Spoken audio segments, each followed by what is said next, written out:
Бүгін біз ішектің дұрыс жұмыс істеуіне, тазалық пен балансқа көмектесетін топ 10 өнімді қарастырамыз. Сақтап қойыңыздар және достарыңызбен бөлісіңіздер. Бірінші, қымыз және шұбат. Бұл дәстүрлі қазақстандық табиғи ферменттелген өнімдер. Олар пробиотиктерге бай, ішек микрофлорасын қалпына келтіретін тірі бактериялар.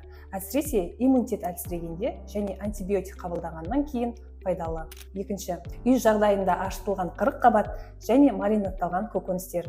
Мұндай өнімде ішектің микрофлорасын қоректендіретін сүт қышқылды бактериялары бар және ас қорытуды жақсартады.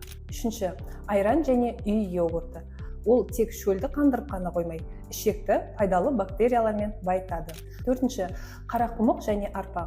Бұл дәндер ерігіш талшыққа бай, дәл пребиотик сияқты әрекет етеді. Яғни пайдалы бактерияларды қоректендіреді, микробиомды жақсартады. Бесінші, алма. Әсіресе жергілікті сорттар.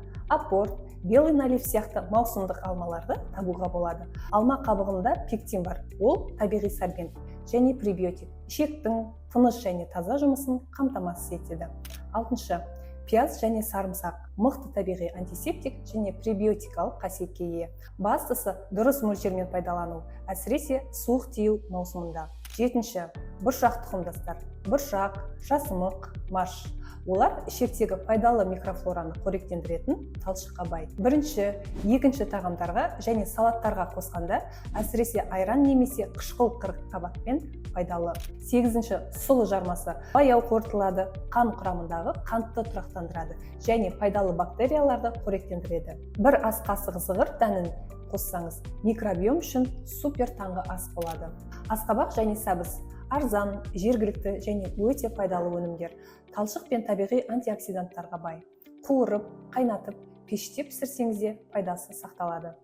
Табиғи бал, әсіресе жергілікті, таулы немесе шөптік. Бал пробиотик емес, бірақ антибактериалды қасиетке ие және ішек инфекцияларынан кейін қалпына келуге көмектеседі. Неге бұл соншалықты маңызды? Ішек тек тамақ өту құбыры емес, бұл иммунитет, көңіл-күй, энергия деңгейі.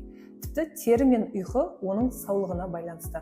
Оны күту сән емес, өз ағзаңа құрмет көрсету. Егер бұл өнімдер шолуы ұнаса, лайк басыңыз. Бұл сізге қиын болмайды, бізге қуаныш әкеледі. Осы видеомен достарыңызбен және жақындарыңызбен бөлісіңіздер. Және есте сақтаңыз, біз өзіміз тұтынатын тағамның нәтижесіміз. Сау болыңыздар және келесі кездескенше.